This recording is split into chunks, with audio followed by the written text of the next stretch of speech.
Okay, guys, we are live. It is Friday night, and I have an absolute legend. He's back again. He's been on a few times, but in a legendary status now.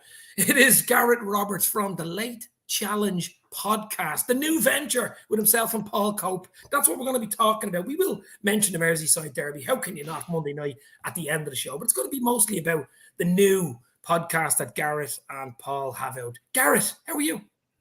I'm all right, mate. Yeah, it's very exciting to be involved in something new, and I left the Anfield Wrap. What was it, June last year, and then sort of since then, I've been doing some little bits of teaching. I've been going into a primary school now and again, and helping the young kids sort of get into writing and starting up blogs and things like that. Did a little bit of work with the Steven Gerrard Academy as well, working with the lads there. And been going into a couple of universities and speaking as well. So, all of that stuff was stuff that I wanted to do and I fancied doing.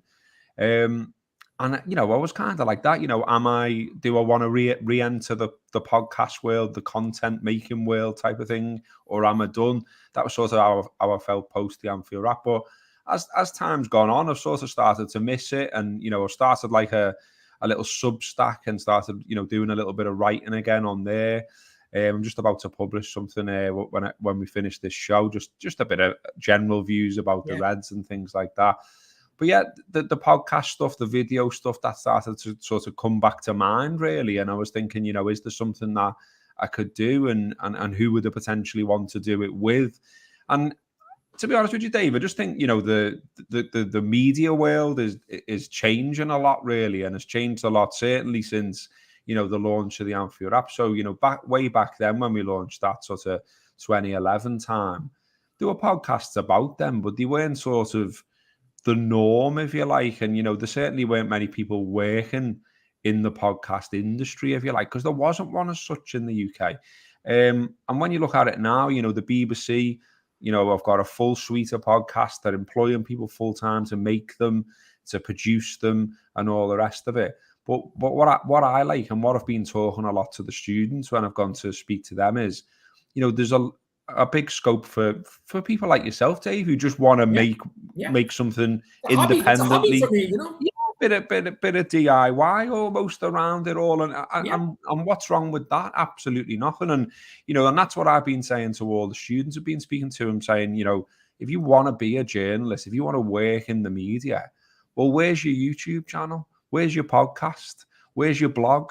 Because all of those things are, fairly, you don't need a lot of money or anything like that to sort of get those things going and get involved and get your face out there. Smartphone. Exactly, Dave. So, I was standing up in front of all these students saying this, and then I sort of wasn't following my own advice really. And I was thinking, I'm not even involved in anything myself anymore. So, I started to check it out a little bit more, looking at, podcasts that were out there, video channels that were out there. And I just thought, is there something, I could do? And I had a catch up with Kopi. We actually went to the home baked bakery just by the ground there, which, if you haven't been, anyone who's going to Anfield, get yourself over there. Best pies in Liverpool. And so, myself and Kopi are just having a bit of a catch up really. And there we, got a pie, got a brew.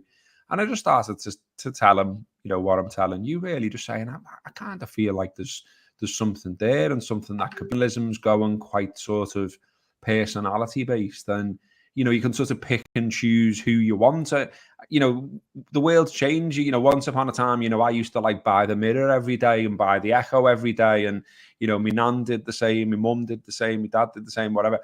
And, obviously with the dawn and the age of the internet, I think we're reaching a stage where you pick and choose almost journalists and people that you like, that you want to listen to, that you see a little bit of yourself in, or obviously people who are just unbelievably talented. And there are certainly journalists that, I always follow. I'll always look them up, read their stuff, watch them if they're on a podcast and things like that. And I mean, this is the bit that I'm a little bit uncomfortable with, but, I'll say it anyway. After I left the Anfield Wrap, I had a lot of people saying to me, well, we miss you. We want to see you on something.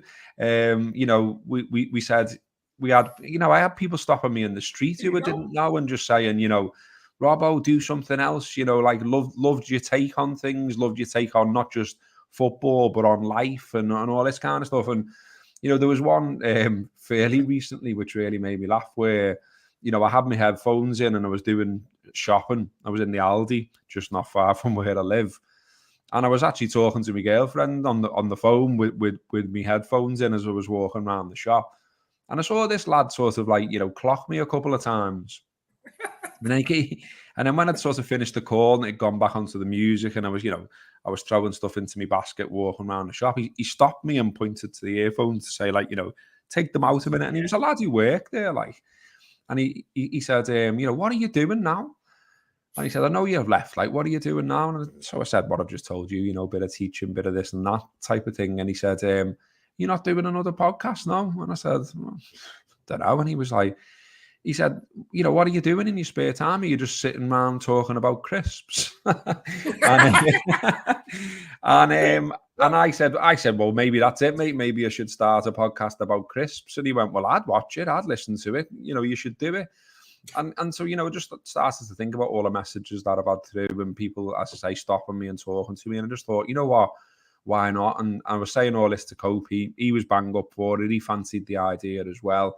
And so here we are. We've now got a podcast. The first one came out this week. And the response to it's been really good, really positive. I'm really pleased with how it's gone down because, you know, it was slightly surreal to step into a different studio with a different setup, you know, after all those years of doing the Anfield Wrap. And as you just said before we started, Dave, it's obviously something a little bit different. It's not just about football. It's not just about Liverpool. It's just about a bit of everything, really. So, you know, episode 1, we were talking about things we'd spotted in the newspapers. We did do a little bit of football. We had a bit of a crunching challenge, as we're calling it. You know, like we both took in a bag of crisps and said why our crisps were the best. And we're going to try and sort of keep that up because, again, that's a little thing that people said they liked us doing, and they always mention it when they see me. So yeah, it's out there now, and you know, I hope people, you know, watch it, listen to it, and let me know what they think. And sort of, we're both really sort of open-minded about where it could go. Really, you know, the Late Challenge. One of the ideas behind the name really is that, you know, it's not meant to be breaking news or anything like that. It's just things we spot and we want to have a little chat about or a rant about or whatever. You know, I'm at a certain stage of life now, and you know, Kopi's not far behind. And I think, you know, there are people ahead of Odious. Well, you know, I'm 50 in April. I'm 50 in April. You don't look it, mate. You're looking well on it. It's all that smiling you do, Barry's Dave. tea. But you know what I mean? There's you know, something for you know, that first and foremost is probably going to appeal to people at our age of life as well, I think. But you know, I've had lots of feedback from all different ages so far, and just saying they like it. They made up that, you know, we're back doing things together again and all this, because obviously me and Kopi used to go, you know, do stuff together for the Anfield Wrap, obviously talking Reds and the Pro View and things like that. So we already knew each other, and we knew, you know, there was a little bit of chemistry there, and that we could produce a show together. So yeah, we're just going to see where it goes. Like, you know, we booked a load of slots in with the studio. We're going to put out one show a week and see what happens. So where all the different areas, obviously you're on YouTube, you're on Twitter and all, Instagram and all these type of things, but yeah, are you on Spotify and Apple and all these type of things, the podcasts? Yeah, it's on Spotify. You can find it on there, the Late Challenge podcast. It's on Apple, as you mentioned, Dave. You know, people were saying, is it on this one? Is it on that one? Is it on the other one? And, you know, we're submitting the podcast everywhere that we can. So Google and Podcast Addict and all these different places. So I know people get really sort of wedded to certain, you know, podcast platforms, and they'll have a certain app, and that's their way of listening to things. So eventually the idea is we'll be popping up on absolutely everything. But you know, for definite, we are on YouTube. For definite, we are on Spotify, and for definite, we are on Apple Podcasts right now. Some of the other ones, they've been submitted, and they should start popping up next few days or so. No, I'll have your YouTube and your Twitter and stuff down in the description. The links. Brilliant, thanks, Dave. For anybody who's watching it on repeat and stuff like that. But no, definitely. And do you know what? I think Barry's team, one of those maybe Tato Crystal should be sponsoring the Late Challenge. You never know. Well, you know what? That'd be nice. I mean, I put out a tweet before that, you know, Barry's tea for some reason has become hard to get again in Liverpool at the moment. So where I'm living now, I'll send you some over. Oh, nice one, Dave. But there was certain shops and certain supermarkets that seemed to have it on the regular. And, I spotted that, it was in Sainsbury's on Rice Lane in Liverpool, and thought, well, next time I need some, I know that they've got it here. So I made a special trip the other day to top up on Barry's. It's not there. And I was like, lads, where's it gone? Blame Brexit. I know. Do you know what it probably is, mate? Because, to send things between, the UK and Ireland at the minute, it's unbelievable. And it's an absolute mess. The idea that this is in some way aiding us, I'm yet to see any fucking examples of it, to be honest. That's a podcast in itself, mate. Yeah. You know what? I don't know whether you know or not, but you've been over to Ireland loads of times. But Barry's tea is a Cork, a real Cork. That's right. Brand tea, and it's a real Cork Dublin thing. Lions tea. I don't know whether you heard of Lions tea. Oh yeah. Well, Phil Keeley, who I know you know. He's always trying to push Lions on me, but it's not happening. He even sent me a book through the post the other day, just a bit of a like a new house warming type thing or whatever. And in the inside cover, he'd put have a bevy on me lid, and tea bag. two Lions tea bags, on the inside cover of the book. But Phil knows it's not happening. I'm wedded to Barry's for life now. It's the winning tea for me. I've tried Lions, but it's all right, but it's just not there for me. I know there's this big I know there's the culture war in Ireland over the tea bags. It's like a north-south thing. I'm delighted to play a part. London. I don't know what they drink in London, but fucking whatever, Oh, probably some mad thing that costs about 50 quid. But yeah, I mean, for me, like if we're doing tea, it's Barry's number one. Yorkshire tea, I'd probably put second. That's a decent backup. And then you're into, there's various other ones. But, if someone's saving up a PG tips or something like that, God, what's up with you? That stuff is absolutely shite. I'm convinced that, they're brushing it up off the factory floor or something. Do you remember the ads back in the 80s? You're a similar age to me. The monkey, I think it was the chimpanzees at the PG tips ad. Yeah, that's right. They were the ones with the tea bags, I think. I'm not good at memories. No, you're right. Yeah, it was. Yeah, it was them. But I do. People think I'm a bit of a weirdo on a Friday night with a few beers watching YouTube 80s ads. I fucking love ads from the 80s. It's nostalgia. Well, you know what? I love nostalgia. I love it. Dave, this is something we're talking about because, obviously me and Kopi now are talking about, what can we talk about on this podcast, what thing. And, we've already said, and you suggested it to me as well, didn't you? Could we talk about 80s TV or 80s adverts? And we might well do because, in the first episode, we obviously touched on Brookside and, we both watched the first episode again because you can now get it on STV. And it was weird watching, something from 1982. The world has moved on massively, obviously, but, there was, people loved Brookside. People are really wedded to Brookside. Was big over here. They actually made an episode in Dublin, didn't they? Did they? Yeah, I don't remember that one. They came over to Dublin and spent a few days near the end of it, back late 90s, I think it was. Obviously, at home and away. All these Australian neighbours and all this type. I was never mad into soaps, really. But, no, but another thing I do love as well, I don't know whether you do it, but I was a real cartoon fanatic when I was a kid back in the 80s. Same. I used to love Mask. I used to love fucking all these, even Teenage Mutant Hero, whatever it was. Cities what I mean? Of Gold. Oh, music. Did you read the music for that? Yeah, it was a belter, wasn't it? Fucking album. It's like an album. 80 Days Around the World, Hong Kong Phooey, Banana Man, Super Ted. These are podcast gold here. Oh, I'm telling you. There was some. You just don't make them like that anymore, Gareth. I can tell you fucking that much. Some of the shit. Do you remember Bod? Nowadays. What? Do you remember Bod, Dave? Bod, look it up. I do. Yes. Do you remember it? The music to that was a belter. Give me the first bit of that music. I'll get the whole fucking thing for you. What was it? What was it now? No. I can't even do it. I can't do it justice. It's like you have to Google when you finish. Google them. Yeah, of course. Remember the Wombles belter. There were so many. That's the one. Oh, look at that impression. Spot on. I'm not saying all There was the Flumps. I'll tell you another belter. The theme tune to Trapdoor. You're not getting much better than that. That's an absolute cracker, that. But or else Jason the Wheeled Warriors. It's like a fucking an 80s rock band. Fucking like. I know, yeah. Jamie and the Magic Torch. Oh, Jamie and the Magic Torch. I do know. See, so there's all these fellas like us, Dave, who want to discuss this madness, and maybe the Late Challenge is a place where we can do stuff like that. I mean, we want to do some sort of serious stuff as well, obviously, and I think we will do. We touched on what's happening with Manchester City in the first one. I want to ask you about that actually. What's your thoughts? I did see on Off the Ball. I think the other day you were on. Yeah, I touched on it on there. Yeah. And we talked about it a little bit on our podcast as well.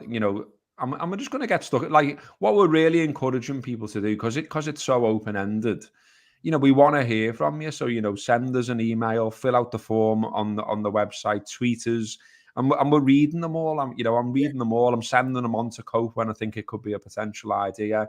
There's even like sort of some people, took a bit of offence with something Copey said on the first show, and Copey's like, well, let's talk about that on the next one then. Do you know what I mean? Let's get into detail about that. I think it's okay to be offended, Gareth. Of course it is, Of course it is. As you said, I'm 50 in April. I come from a time, 70s and 80s, where unbelievable shit went on. And I'm not saying it was all right, but what I'm saying is you certainly wouldn't get away with it nowadays. Yeah, the world has changed 100%. I mean, I seen something on the BBC website this week talking about Faulty Towers coming back, and that is not fair to say that some episodes of that haven't aged well. Like, maybe ease down level of that, for fuck's sake. You know what I mean? I think so. But, no, but look, as I said, I think Mark put your link in there for the YouTube channel, so guys, check it out. Cheers, mate. Yeah.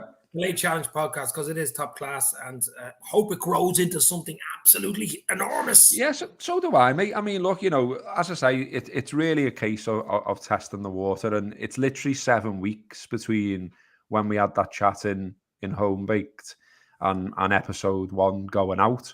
So, it's been a little bit of a whirlwind, but we've managed to sort of end up on all the social channels. I've been putting bits of content on there. People are starting to follow us. And it's been really encouraging. I mean, it could have gone, who knows how it could have gone, you know what I mean? I could be sitting here saying to you, we've got 10 followers and everyone thinks it's a load of shit. But, so far, so good. And, we've got, I think, about 3,700 followers or something on Twitter, which is really encouraging after only a week or so. We've had loads of messages, we've had emails, we've had people filling out the forms. The numbers on the YouTube, the first show we've put out are good. Loads of comments on there, loads of interaction. So we're absolutely delighted with how it's gone. And look, we thought that we were a little bit nervous on show 1, and we weren't sure whether it worked. And we're trying all these different things. We've got a little alarm clock on there so that we're doing. I've seen it. The buzzer goes, and then it's over. Yeah, and we're trying to do like tight little sections, a bit on media, a bit on sport, a bit on crisps or whatever. And all of this is sort of up for grabs. It might change. It could go in another direction. We might end up doing more in the future. I'm almost, both of us we've got no sort of preconceived ideas about it. What we're saying is, well, let's see what everyone says to us. What do you want to see from us? Do you want more than one show? Do you want 2 shows? Do you want a show on this? Whatever you want from us, tell us, because we're literally starting from scratch. Yeah. We've got no boundaries. We've got no rules. We've got no one telling us what to do. So, that's my big appeal, really. So if you watch it and say, well, I didn't like that, but I wanted more of that, well, tell me. Do you know what I mean? And if there's something, you want to see us doing in the future, tell me about that as well. And like I say, we're really open-ended on where it could go. I'm in a situation where I'm quite fortunate at the minute in that, I'm doing bits of freelance work. I've got a little bit more teaching lined up. Got stuff going on, in my family life, in that, I look after my nan and things like that. Yeah. So, I've got time that I can dedicate to doing this at the moment, and and I'm all right doing that. So, anything that people want to see from us, do let us know, because we will 100% bear it in mind. Yeah, no, don't worry. I'll keep retweeting you and checking you out. Cheers, Dave. No, I really appreciate it, mate. No, I will. I will. You've been good to me, so that's just the way it works. But I do know you have a huge following, because I did a video with you, I think it was around September, October was the last time. It's over 4,000 views. And the amount of comments in it were talking about, Gareth Roberts, what's going on? He's back. And you obviously, you weren't on the Anfield Wrap at the time, but you have a big following. There's no doubt about it. There's absolutely no doubt. So I've no doubt it'll be an absolute smash. Hope so, mate. Fingers crossed. Absolutely. I'll tell you what, for the last 10 minutes, let's talk about the Reds, will we? The Super Reds. Well, not so super at the moment, but you know what I mean. It's not even use talking about what's wrong with them, because there's about 15 different things bleeding wrong with them. We all know there's so many things, Gareth, that you can't just point to one thing that's wrong with them, really. A few players coming back from Monday. Monday's going to be a tough slog of a game. Deutsch is in there. They had a great win against Arsenal, of course. They'll be up for it. They will be up for a physical fight on Monday. There's no doubt about it. 100%. If we're not up for it that Monday, we'll lose that game. Yeah, 100%. And look, I thought, I watched Jurgen's press conference before, and, you've got to, I think as a fan, you've got to shut out some aspects of the media, because I've already seen it presented as, he had another rant. There was no rant in his press conference today. I thought he was good today. I thought he was measured. I didn't think he was right over what he did the other week with James Pearce and singling him out. I'm sure he regrets that himself, and I would like to... That was wrong. I think it was the wrong person or something. Something was wrong there. To me. He's in America, James, anyway. I'd like to think that he's sort of, privately spoken to him. I'd like to hear that at some point, because he got that wrong. He was out of order, and I'm sure he knows that himself. But, this week I thought he was on good form, and the little thing that sort of I took from it that I liked was where he said about, they had a meeting after the Wolves game on Sunday, and then he sort of he said, and then we had 2 days off because, we needed to. And he said, let's just say that, the mood on Sunday when we met up and then the mood 2 days later were very different. And then he talked about sort of, he can see players putting it in and training, they look up for it and all this kind of thing. So, if you join the dots there, it sounds like he's put a bit of a rocket up them. It sounds like they've had a bit of a showdown meeting, if you want to use tabloid parlance. All that kind of thing. And I was only saying last night, what I'd like to hear, what I was hoping for, and maybe it has happened, who knows, but I was hoping maybe the players would take some responsibility sometime soon. They get together themselves, minus Klopp, and just, knock their own heads together and say, listen, we're better than this. We're better than this. And we've still got an opportunity here to save this season, because, I know we've totally been written off now. And, there's only the Champions League that remains. And people are looking at that and they're seeing Real Madrid and they're saying, well, Liverpool have got no chance. We're out of the Cups. We're 10th in the league. It's 11 points all the way up to 4th. I think it's only 10 points down to 17th. So, Isn't that your team talk? Isn't that your perfect team talk of the weekend? But Dave, there's a 12-day period here starting on Monday where Liverpool can basically get something out of this season. So you've got the derby. If Liverpool win the derby, that suddenly changes how everyone's feeling about things. Because, the derby, I will always tell you, or anyone else that wants to argue with me about it, that is a huge game, and don't ever tell me different. City as well. So Liverpool win that. Then they've got Newcastle, then they've got Crystal Palace, and then they've got Real Madrid. I might have got the order wrong, but you take the point. And in that 12-day period, if Liverpool can turn things around and start winning, because they obviously only won once since the turn of the year, and that was Wolves away in the FA Cup. If Liverpool can turn things around and look more like the previous selves, then who knows where that can go. Maybe they can still claw back 4th. Maybe they can have a little run in the Champions League. Maybe they can knock out Real Madrid. And I'm really pleased, Dave, that it's a flag day on Monday that organised by the Spine Cop, because I think that's important as well. I think, everyone who's going the game on Monday, get yourself in there, get behind the Reds, make it a positive atmosphere. There's been enough content down the years, written, spoken, whatever, about the positive effect that the Anfield atmosphere, when it's right, can have. So I hope everyone takes the best version of themselves on Monday who's going. And look, even online, I just think this is sort of what I've been writing about this afternoon, and I'll put it out shortly. Online, I just think people are griping every single day about Liverpool. And I just think it sort of makes supporting Liverpool a real grind. And, you got people on there saying, my impeccable sources say, things are wrong behind the scenes or whatever. In the know. I'm not having a go at journalists here. Journalists have got to do their job. And, that's their job to write things like that. That's their job to write think pieces about what's going wrong at Liverpool and all that sound. Yeah. But if you're a fan, why would you come online every single day to have a go at every aspect of the club you support. I don't really get that. I get that every now and again frustration boils over and you want to say something. But I'm literally seeing people who are on there every single day and they're having a go at other fans. Negativity. Yeah, and it just makes the whole... Drains you though, doesn't it? Wouldn't that drain you? It makes everything around the club feel grim. And as I've just said to you, there are still things that Liverpool can do with the remaining games. Because look, of course it's been a shit show of a season. And Liverpool have lost 10 games this season. But 9 of them have been away. Monday is at home. Monday is at Anfield. And Monday is against them. Now, if you can't get up for playing them, then you can't get up for anything. And I take your point, about Dyche and all that sort of stuff. I actually think he's a good appointment for them. He's the right appointment for them. And I think he'll probably keep them up. But let's not be doing them any favours on Monday. We know what we're going to get from them. We know they're going to come here pumped. We know they're going to be jumping into tackles. We know that they're going to try and force set pieces, go long, all of those things. And, Dyche has done that. Oh, not sure if Calvert-Lewin's going to be fit on Monday. Fucking course he is. Fucking nothing wrong with him. So, maybe he's twisted his Sports Direct sock, but there's no serious injury to him. I very much doubt it. He's probably been a catwalk and twisted his ankle. Yeah, chipped over his handbag. So, whatever it might be. But, I'm sure you'll end up lining up. You know what you're going to get from Everton is my point. And Liverpool have got to match that and then show their quality beyond that. And they've been starting games slow. They've been making stupid mistakes. There have just been things where mentally, I take the point about physically and the amount of football a lot of them have played.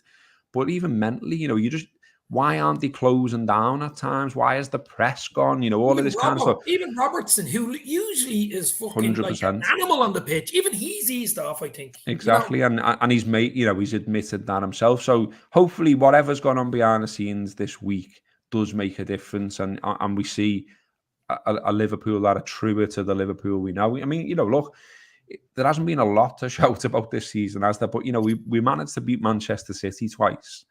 And okay, they're having some of their own problems, of course. Yeah. Then there's been plenty of games where, you've not really been impressed with them and all the rest of it. But, yeah, just fingers crossed, Dave. I'll never say it's over until it's over. And if there's something hopeful that you can cling to, then cling to it until it's completely gone. And I just think get in there on Monday, get behind the Reds, see what happens. And a big derby win, a good derby win, will be a good lift. Huge. And hopefully a springboard for that 12-day period that I referenced before. No, yeah, I think Monday's huge. I actually think Jota, who's coming back into the squad, looks like he might make the bench. He won't. I think Jota's be lovely to come on last 20 there. I love 100%. Yeah, I mean, I think he could get them come on winner there. You never know.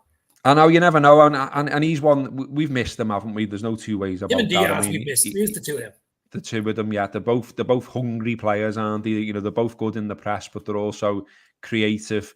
Jota's very much like sort of, he's one of those sort of, he's like ice in the veins as well, isn't he, in terms of his finishing? And Núñez, as we know, has had all these big chances and not taken them, and yet still managed to score 10 goals, which says to me, Liverpool are still doing some things right. There are chances there, but for whatever reason, the likes of Núñez and Salah, haven't been taking them. And, how nice would it have been to have 2 or 3 more forwards who could have been, rotated around? Because if you look at the minutes for the season, Dave, like Mo's right at the top. I don't think anyone's played more minutes this season than Mo. Yeah. And he's been out of form. There's been an argument there to say, like, he should be coming off the bench and he should be finding his form, not starting every single game, just going, well, we know you're not playing well, but go on, go again. Bobby has been a miss as well on that score in terms of being able to rotate around. And then you're relying on, you've dropped Gakpo in, and he's probably going, what the fuck's this? Who have I signed for here? Do you know what I mean? Núñez is finding his feet by his own admission as well.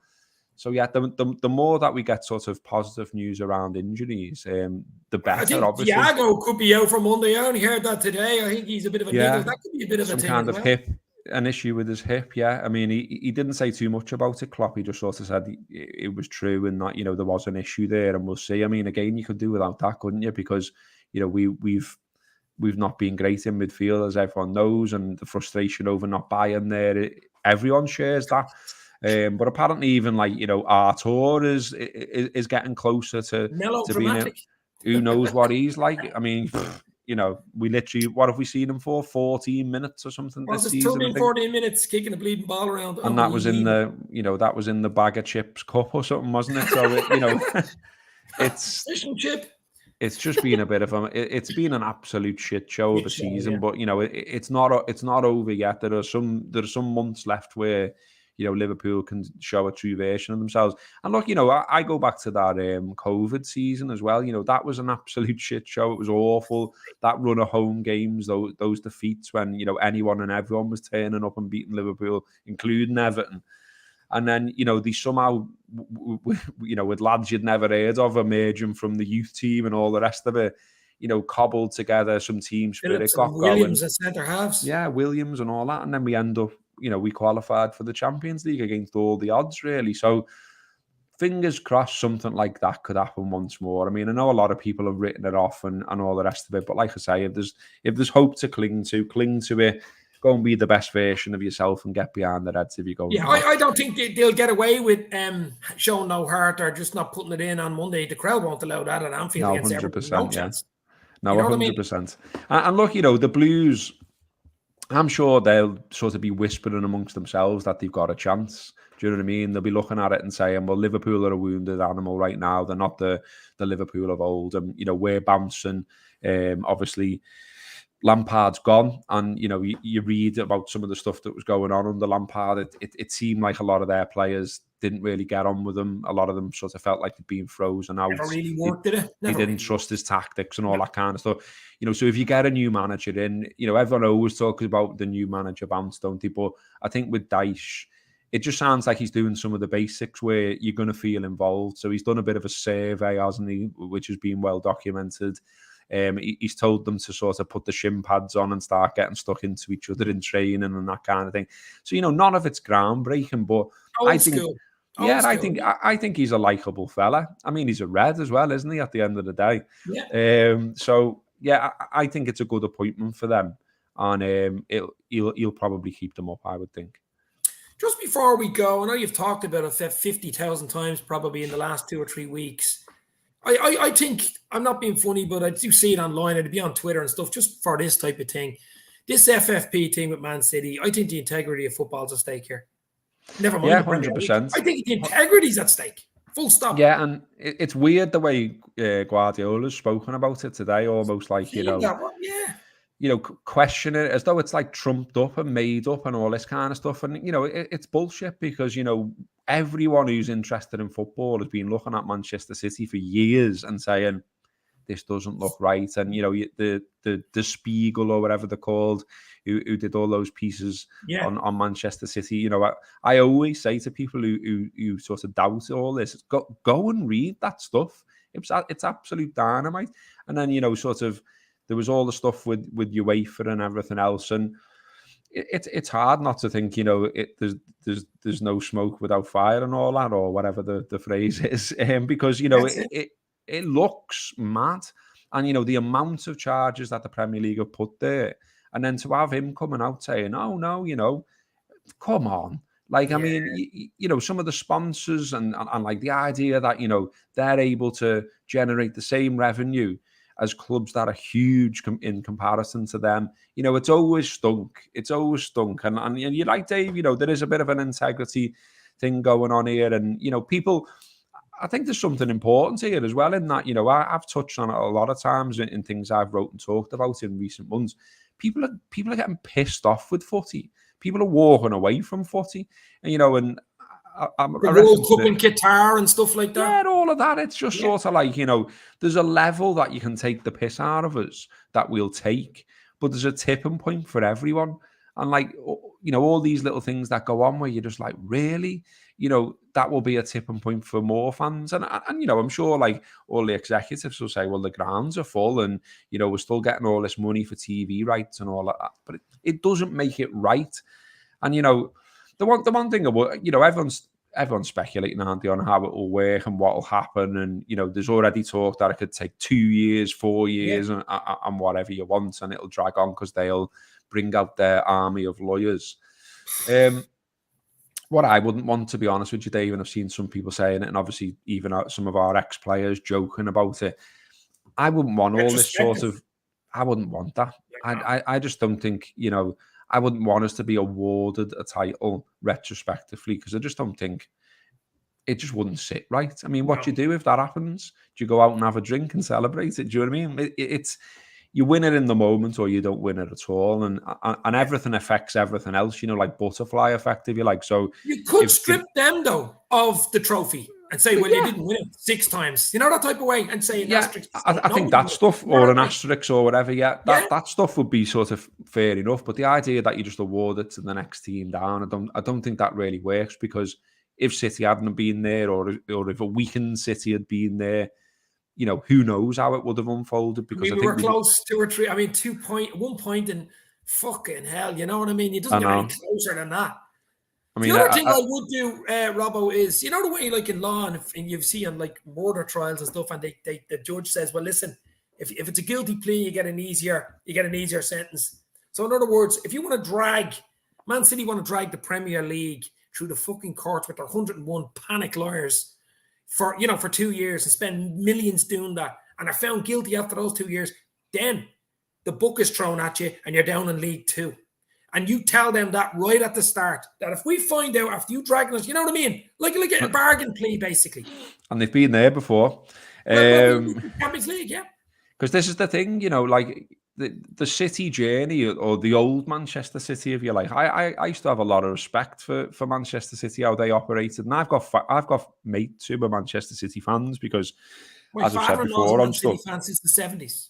I mean, I worked there. I worked in Manchester for 10 years, so and I used to live at university with a Manchester City fan and things like that, and I know all the stuff that they went through, and I know the playoff final against Gillingham and all this kind of stuff, and all those mad days, and buying loads of shit players, and that mad scenario they had at Main Road where they play in Liverpool, and they think a point is enough to keep them in the Premier League, and they're keeping the ball in the corner, and they needed to win to stay up, and that was just sort of like typical. There was very much a phrase, typical City, really, because they were a bit of a joke.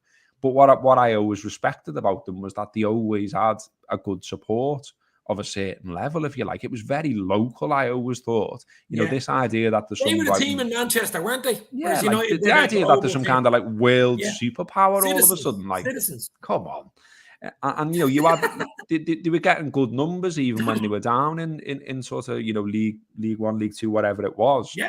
And good numbers on the road and all the rest of it. And like that, the Dick-off moment and the Gillingham playoff and all that. You sort of respected that as a football fan. It was a good story. Whereas this and the way they've won and the methods they've employed to do so. It's not a feel-good story, is it? And like I always think, if you're a City fan, look, I'm sure you can put it, some of them, and plenty of them will have put it aside and just enjoyed the fact that they're winning titles and all the rest of it. But other fans that support them, will they be sitting there going, it's not right, this though? Like, we've won it, but we've won it by doing it in a bit of a weird way and, bending the rules and all the rest of it. It's not good. It's not good.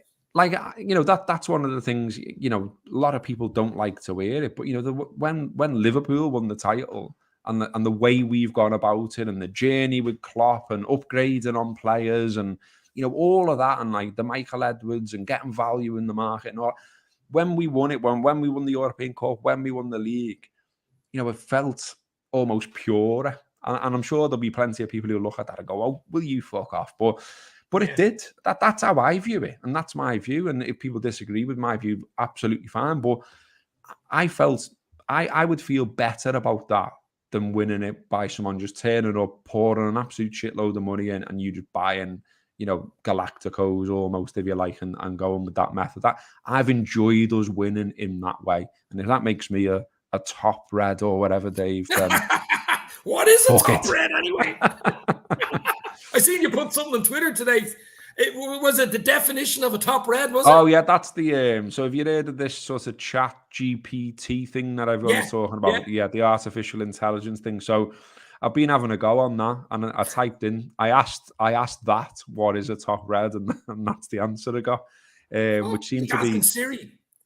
Yeah, it seems to be a different definition, it's fair to say, to what certain people on Twitter are using it for. So I just thought it'd be a bit of a laugh to throw it on there.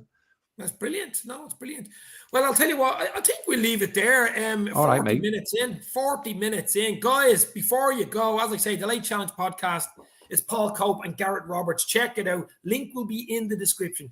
Show them your love, guys. Give them a sub. Let's go. We're going to push it all the way, baby. For podcast, you're going to do it for podcast awards next year. Let's go. And of course, we want 3 points Monday night. We want to get back on that. We need 3 points against the Blues. Gareth, we're going to win Thursday or Monday night. Let's go. Let's go. 100%, yeah. And thanks very much for all of that, Dave. And as Dave said there, you know, if you could give it a watch, give it a listen, follow all the socials and all that kind of stuff. If you like it, share it. If there's something you don't like, tell us. All of that kind of thing, because we want it to be interactive, and we'd like to do something, you know, a bit like you're doing here, Dave, at some point as well, and maybe do like a bit of a, you know, a few shows down the line, maybe do one. Yeah. Sort of, you know, live where people can send us comments and we can react to them live and things like that. So, you know, maybe show 3, show 4, whatever, we may well do something like that as well. So, yeah, do let us know what you think one way or another. Yeah, absolutely. It's been a pleasure. It's Friday night.